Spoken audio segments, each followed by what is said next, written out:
This case requires the court to confront directly the sexualized racism and sexualized colonialism that can distort the criminal justice process. Tonight, will there be justice for Cindy Gladue? The Supreme Court readies to hear the case of a truck driver acquitted of her murder. And an Enbridge gas pipeline explodes, foreseeing the evacuation of people from a BC First Nation.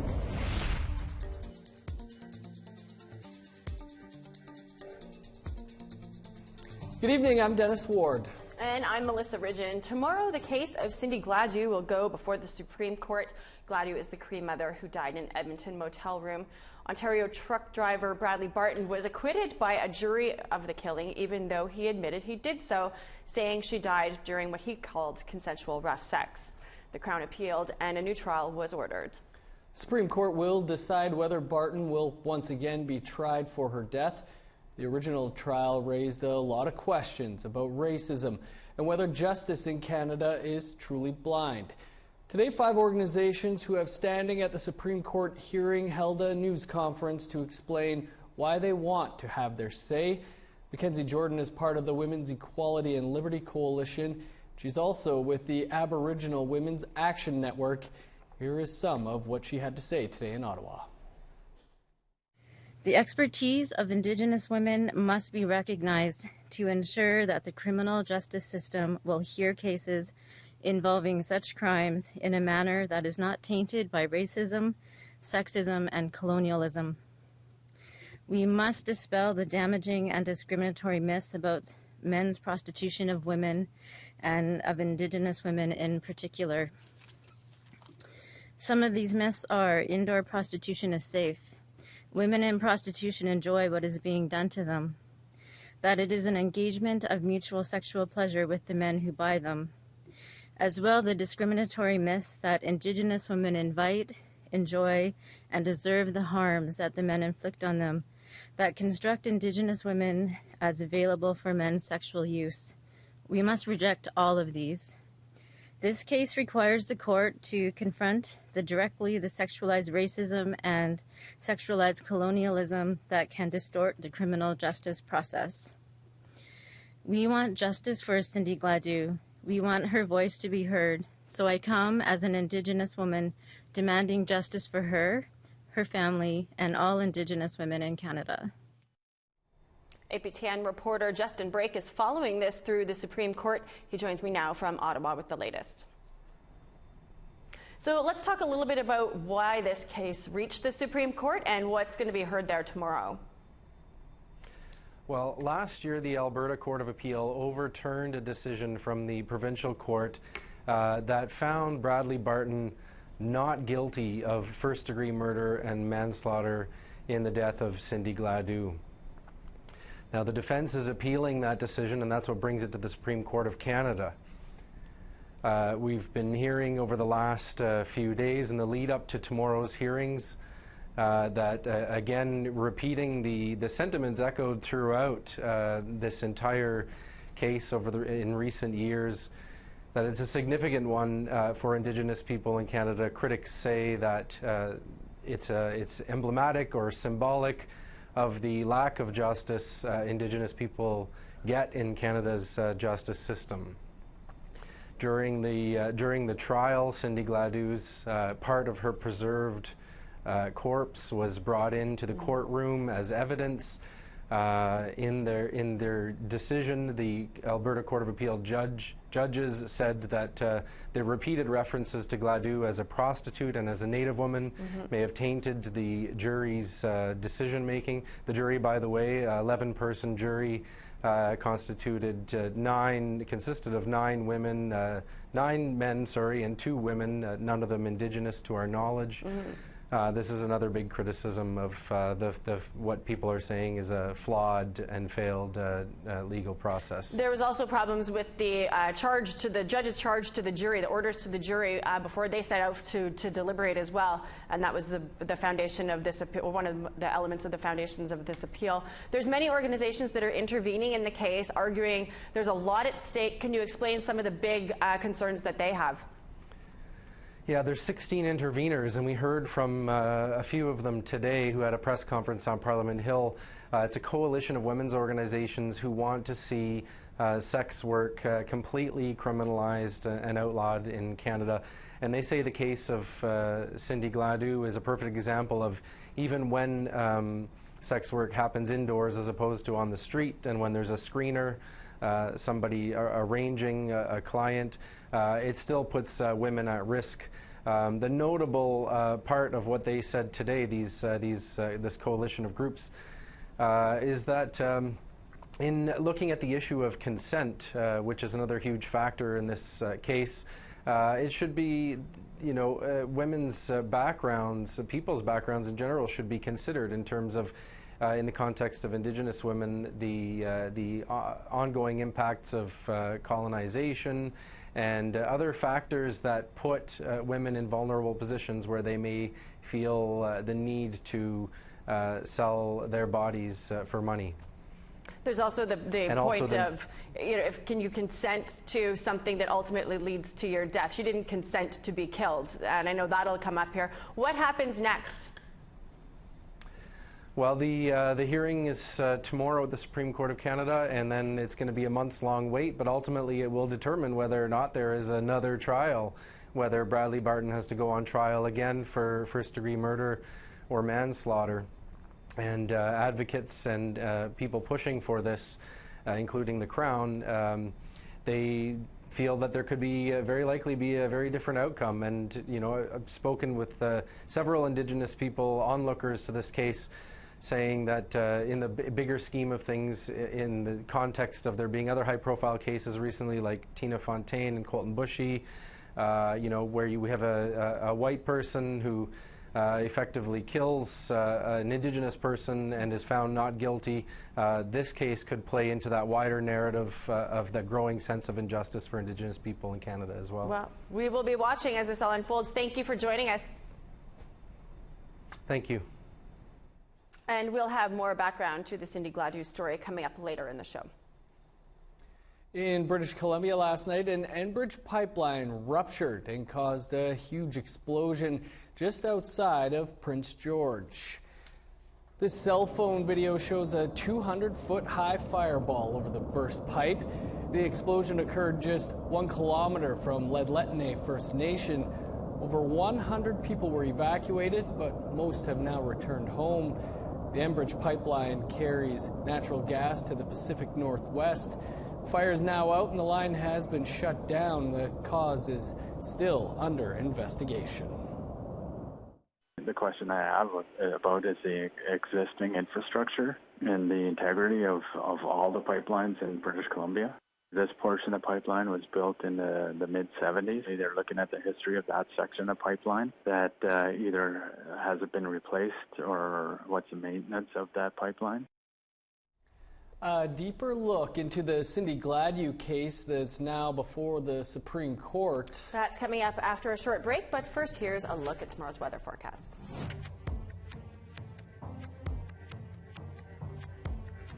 Starting on the East Coast, 7 above with showers for Fredericton, Charlottetown, and Halifax. +2 under the sun in Nain, 5 above and sunny for Happy Valley, Goose Bay. 20 in Montreal with rain, 19 in rain for Val-d'Or. In Toronto, 19 in rain, 17 with showers for Sarnia, London, and Windsor. A rain-snow mix in Thunder Bay with a high of +4. A rain-snow mix for Sioux Lookout with a high of 0. In northern Manitoba, 0 for the Paw, Norway House, God's Lake, Churchill, and Puckatawagan. +2 in Winnipeg, Brandon, and Dauphin. Over to Saskatchewan, +4 under the sun in Regina, sunny skies, and 5 above for Saskatoon. 3 in Meadow Lake, La Ronge, Buffalo Narrows, and Stony Rapids.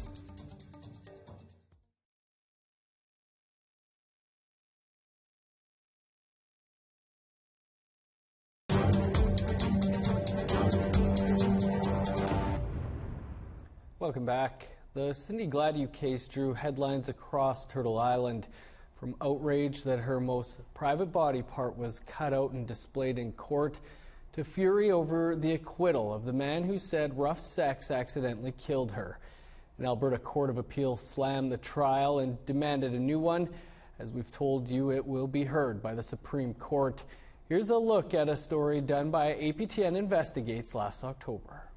She liked to cook, and I remember sitting on her lap and watching cooking shows with her. She liked to help people as much as she could.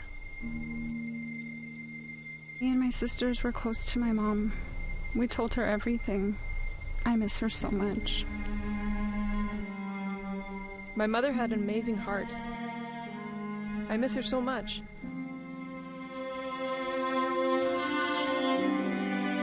She died a day before my birthday. You never deserved anything like that. Nobody deserves anything like that.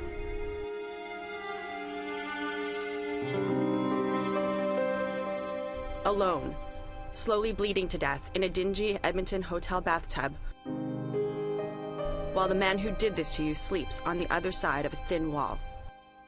Her 3 daughters, who wrote those touching words, know the terrible details. Old enough to remember, too young to be motherless.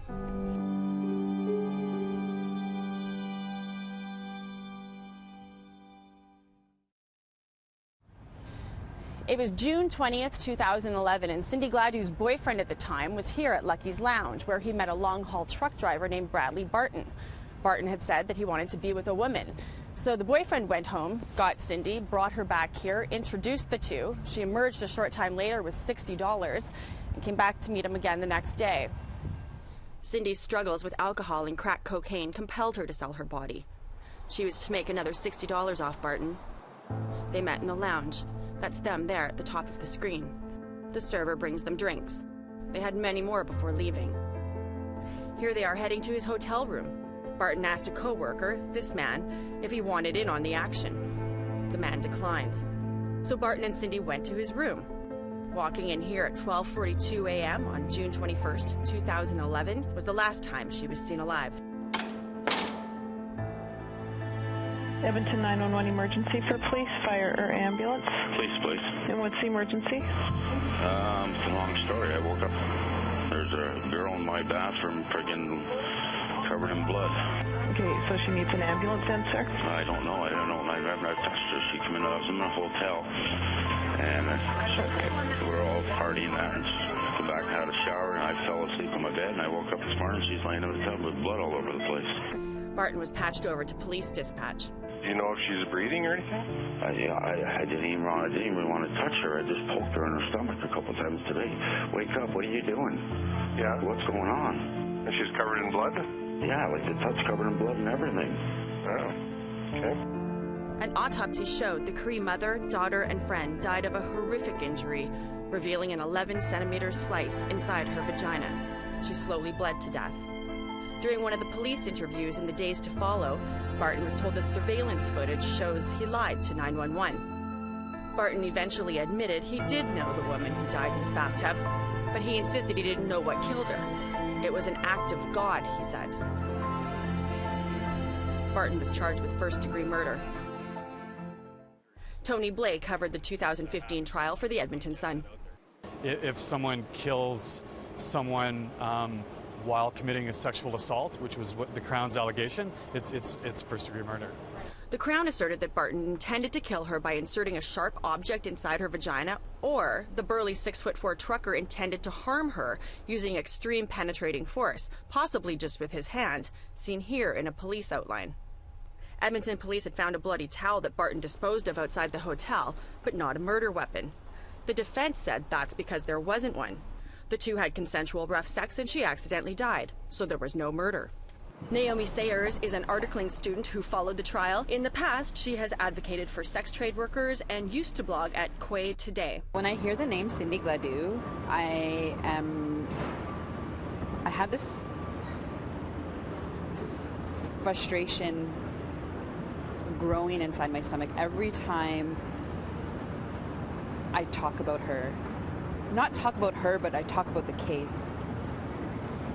Because of how the courts treated the case. Not only the case, but her body.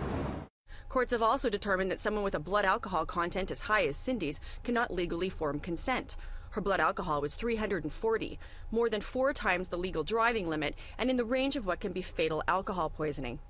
Barton's defense, nonetheless, was that Cindy, cripplingly drunk and bleeding profusely, somehow managed to get out of bed and walk to the bathroom while Barton fell asleep until the next day. The Crown said it was more likely Barton carried the bleeding woman from his bed to the tub and let her die. But they had no proof of that, and also no murder weapon. Perhaps it was desperation that led them to make a shocking decision.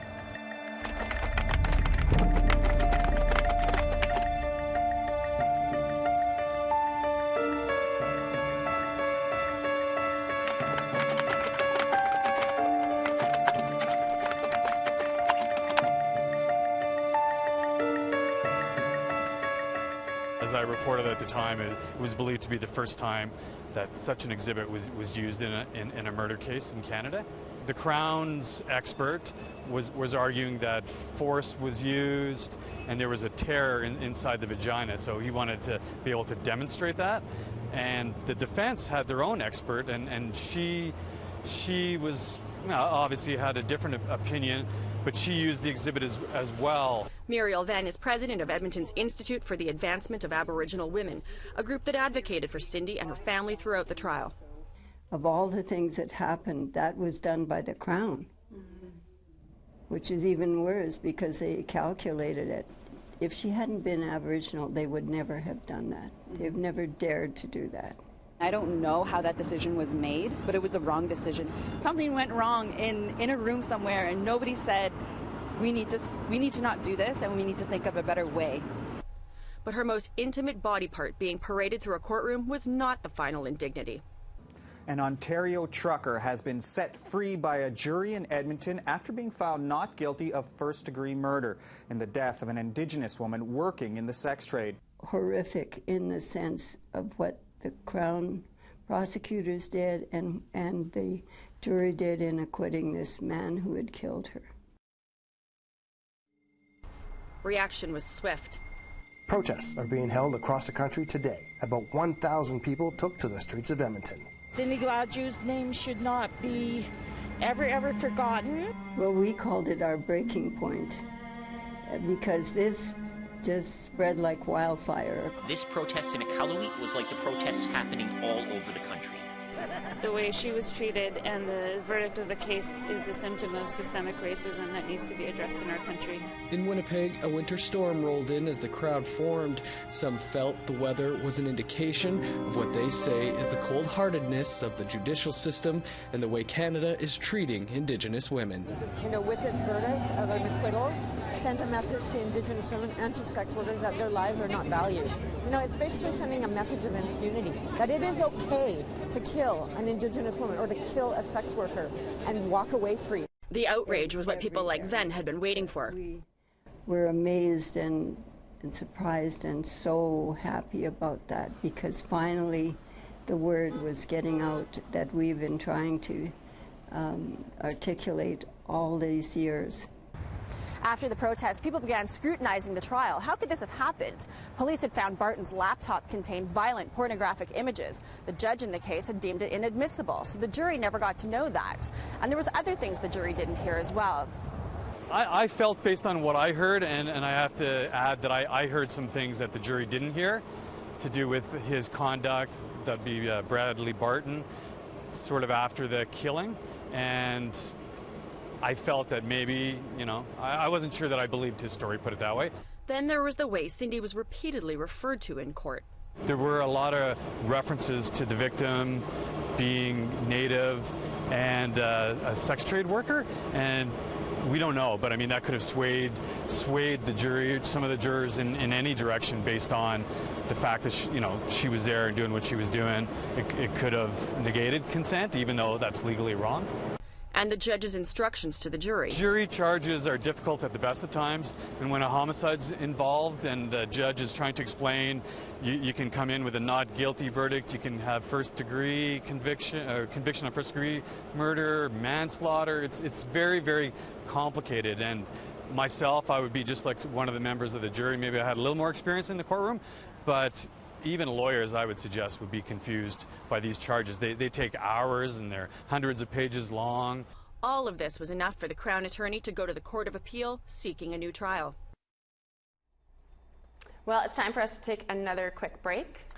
When we come back, a look at today's APTN in Focus about newcomers to Canada and their misconceptions about Indigenous peoples and what's being done to build bridges between cultures. In northern Alberta, +8 under the sun for Grand Prairie, 5 above for Peace River. Snow in Medicine Hat with +6, +5 everywhere else.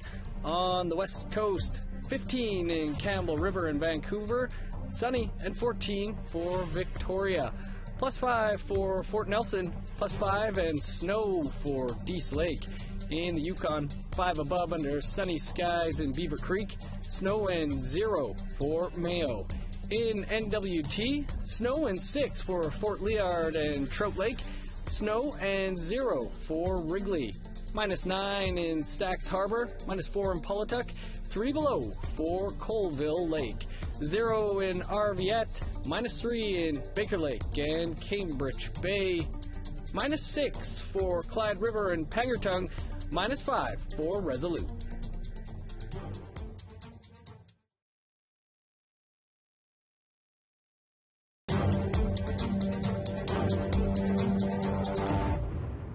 Welcome back. Earlier today on APTN in Focus, we explored the misconceptions and stereotypes about Indigenous people that newcomers to Canada learn quickly, oftentimes from other Canadians. Well, here's what they had to say about Indigenous people and what can be done to stop the negative information that they received. I came here when I was 12, so I knew absolutely nothing about Indigenous people. Right. But I did learn misconceptions about them through my friends, through social media, and my friends were born here in Canada.